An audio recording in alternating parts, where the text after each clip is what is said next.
My first question is, at what point in the writing process did you decide to split it up into these 3 acts in these 3 different parts of Chiron's life? Yeah, so the source material by Terrell McCraney called In Moonlight, Black Boy. Yes, round of applause for Terrell McCraney. The source material was non-linear, so it jumped back and forth through time amongst all the different characters. And so when I first read it, the first conversation I had with Terrell was explaining that I wanted to separate it and tell each story in turn. So it was like, even before I began writing, it was the first decision I made. Wow. As far as casting, Chiron, were those 3 actors ever in the same room together? Did you give the complete script to each of the 3 actors during the process? Yeah, so I gave them all the complete script, but I forbid them from meeting, so that they never met and they never rehearsed together. There wasn't any rehearsal at all on the film. We just couldn't afford to. All the filmmakers in the room will understand what I mean when I say that. But no, I didn't want them to mimic each other. You know, in my mind, it's the same character, but he's become a different person. So we will cast different people to play the same person. And I felt like myself and James, the cinematographer, that we would do certain things to make sure, you know, we frame them a certain way. You know, we frame their close-ups a certain way. And I felt like there's this book by Walter Murch called In the Blink of an Eye that I read in film school, and it's all about the eyes being the window into the soul. So I didn't even want them to look like each other. It wasn't like necessary for the casting process, but I felt like if their eyes were similar enough and they had the same warmth and the same soul, that once you got to Travante, who just looked so radically different than the other 2 guys, he's built up this whole new persona, but you would still see those little boys in his eyes. And so we just relied on that. We have faith that would work out. Wow, I mean, that's so remarkable because those performances feel so in touch with each other. You know, you just feel the expressiveness in their faces every single frame that I can't believe they didn't get to see each other. Yeah, I mean, I'll give them credit for, I guess, you know, ingesting the script, you know? We shot the movie mostly in sequence. The only part we didn't shoot in sequence was Naomi Harris's work. We had problems with her visa because our countries, for whatever reason, can't work this shit out. And so the only time where we didn't shoot in sequence was when Naomi came, and she only worked 3 days, to be honest. And in those 3 days, based on location, we just jumped back and forth through time. So the only time when those guys even overlapped for the crew was when we were working with Naomi. So Naomi gets 3 days and no rehearsals? Nobody had rehearsals, and Naomi was doing James Bond. It was Spectre. Like, we shot this film, like, literally the day Spectre came out was her day 1 on set, and she flew in from Mexico City. And the first scene she filmed was they were in the courtyard, and he shows up after having the dream, and she's like, but I'm your mama, ain't I?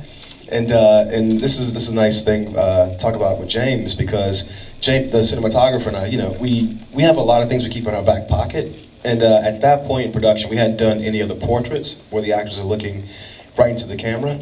And I knew for that one line, I wanted to put the audience inside that kid's head. And so here's Naomi, you know, she's off the fucking plane from Mexico. And yet I said to her, after we had shot the scene a little bit, this is her first scene. It's in the courtyard, and they're taking money out of that kid's pockets with no rehearsal. And I said, could you do a take looking right into the camera? And she goes, yes, Barry, I did it with Danny all the time on 28 Days. And we did it. And that was like week 4 for us, and James and I were so in sync. And I just love it because I only wanted that one line, but Naomi kept going. And then James kept going. And so she starts walking away from him, and he's walking with her, and she's looking back. And I was like, we got a fucking movie, man. It was, the whole process was just really fluid that way. Well, I guess picking up on that, just talk a little bit about James, your relationship with him, and how you guys came up with the look. I mean, every frame feels like a painting, you know, and it just, there's so much color, and there's like fruit picking off the screen. It's just remarkable. Yeah, so James Laxton and I went to college together, and so that movie that was here in 2003 was, I think, both of our first films, the short film, Josephine. And what we decided before going down to make this film was that it wasn't a documentary, It wasn't neorealism, and it wasn't going to be miserableism. It was going to be, the idea was that, you know, I felt like Terrell in the play had captured like a memory of my memories and turned them into this fever dream. And so we were going to allow ourselves to tell this story in the way of a dream, you know? And Miami's this really beautiful place. There's like lush green grass and big open sky and all these pastel colors. And someone asked me, you know, did you guys ever think that it was a mistake to make a movie that was so visually beautiful? And I can say that because I didn't shoot it. That was so visually beautiful, and yet the subject matter is so heavy. And to me, I feel like it would have been almost immoral, you know, to try to reduce that beauty, because Miami is just a beautiful place, despite the fact that very, very harsh things happen there. And so we just leaned into it. Yeah, and I think that there's a humanism that also works, you know, to your great effect with that same kind of idea. Last question. I've known you for a while now, and there's things I know about you, and there's things I don't know about you. And so I guess my last question is, talk about yourself in this film. Yeah, so... who is Barry? who is you, man? So you know, the play is sort of a shared biography between myself and Terrell. It's definitely more Terrell's story, I would say. Terrell's like an openly gay playwright, and his sexual identity is a big component of his work, and most of the stuff he's done on the stage. This piece, for him, was almost literally about this friendship he had with the drug dealer Juan, played by Mahershala Ali.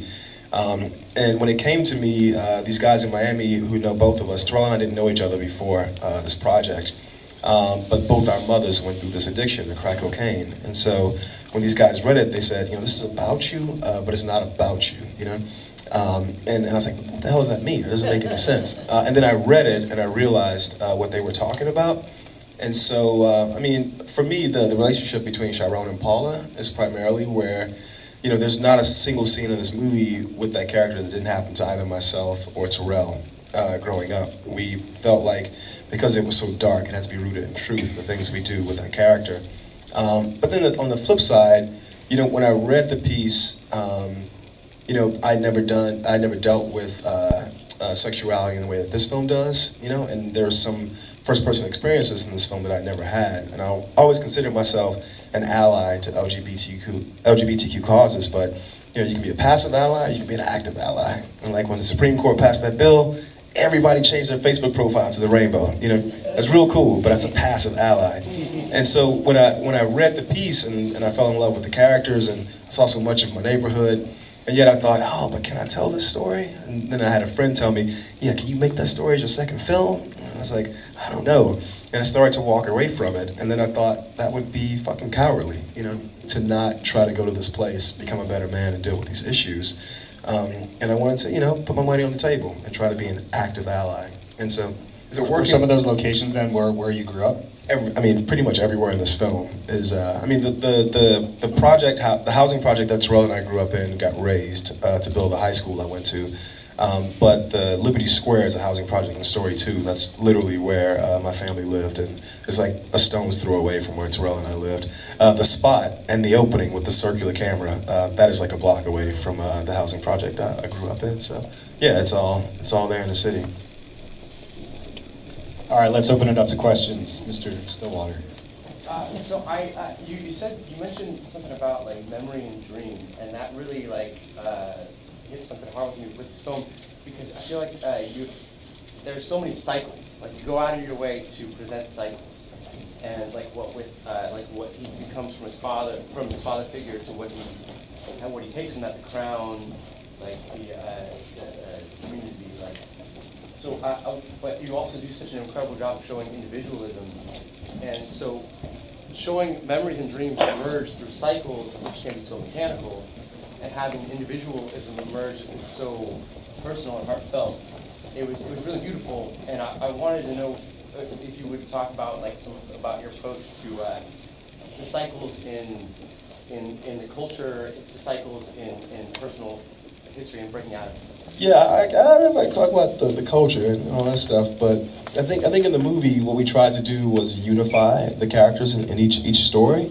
I think by the use of some of these cycles you're talking about, both visually, from a sound standpoint, we tried to not repeat things, but show kind of like rhyme the same experience versus a different character, you know? And the fact that the character is being embodied by a whole new actor, I think just sort of like even elevated that for us in a certain sense. It gave us, we felt more licensed to recycle some of these cycles. So someone always feeds him, you know, in each story someone feeds him. By the third story, that feeding is taken on a whole different definition. You know, to me the actual love scene in this film is when Andre Holland cooks for him in the third story. And then they always give each other dap, you know. And the first story is very innocent dap, he picks him up off the ground. In the second story, when they first meet in the stairwell, there's dap. Then in the third story, right after those close-ups, Andre comes around the counter and he gives him dap, but then you see his hand on the back of his, on his back, and it's kind of like a caress. So we tried to do a lot of those things, you know, but not call attention to them.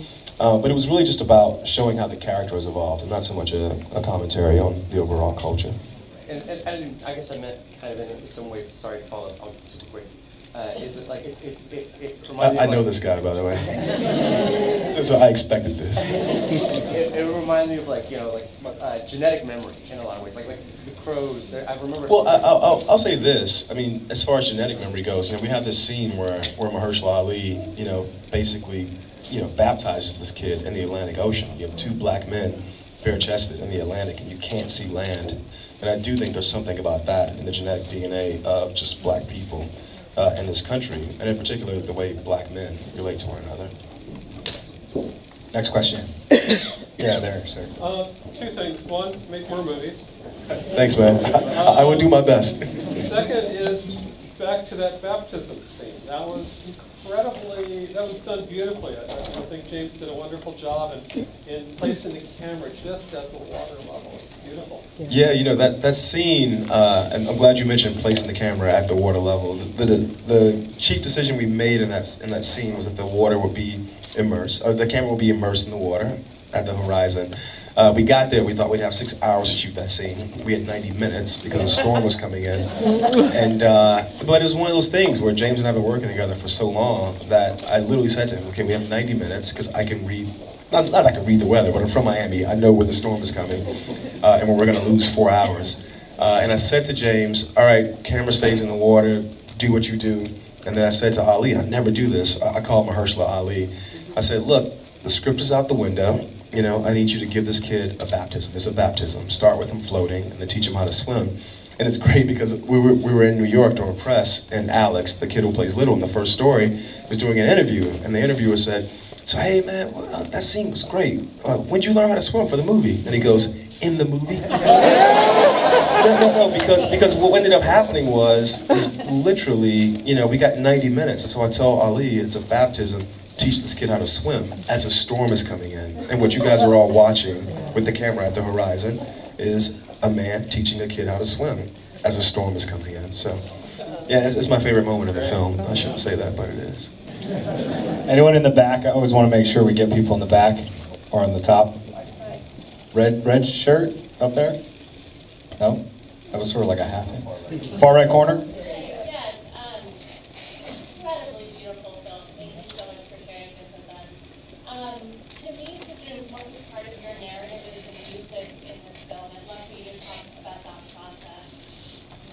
Yeah, the music is, I'm super happy with the music. It's got Nicholas Patel did it. He did The Big Short, he did some work on 12 Years a Slave, he also did Free State of Jones. And it's kind of weird because he was introduced to me through Plan B. And I never think something that easy will work because we were working with Plan B. I'll use a Plan B composer. I didn't expect that to work out, but he just got the vibe of the film. You know, I explained to him that, you know, my filmmaking voice is sort of art house, but, you know, my personal voice is rooted in the hood, this place you guys saw in this film, in the inner city of Miami. And I didn't want one to be on top of the other. I didn't want them to clang. And there's a style of hip-hop called chopped and screwed. In the third story, you hear it where, like, the music is slowed down and the voice is heavier. And I said to Nick, I was like, you know, we're going to have chopped and screwed near the end of this film. And so before I could even finish, he goes, well, we'll chop and screw the orchestra. And so what you're hearing as the film goes on, as the character starts to put on this sort of hyper-masculine persona, is Nick is taking these beautiful players in New York Philharmonic, you know, these cellos and bass viols, and he's chopping and screwing them, and he's creating sounds that you just cannot create through other means. And so the heaviest bass you probably heard in here was not coming out of the car when he's playing Classic Man. It's some really like wealthy person playing the cello, but we chopped and screwed it so much that it now has that same feeling as something coming out of your trunk. So I was really, really happy with the music, and glad you asked that question. Right here, sir. First of all, congratulations. Thank you. Wonderful film. How did you get involved with Plan B, and how long was the shoot? The shoot was 25 days, you know, and you know when you're working with people who you just go back with, 25 days no rehearsals, so you guys can gasp even more. But when I made my first film in 2008 with the same cinematographer, I met Plan B. They're like a sort of termite art kind of company. If you're doing things that are interesting, they want to know who you are. Nothing came out of that sort of conversation, but I've worked at the Telluride Film Festival since 2002. Started off as a grunt, usher, making popcorn. Then I got elevated to introducing films and doing Q&As. And when 12 Years a Slave was there, I introduced and did the Q&A for the very first screening of that film, the world premiere. And I had just come back from Brussels, where I wrote the script for this. And they said, hey, what are you up to? And I was like, I just wrote this script.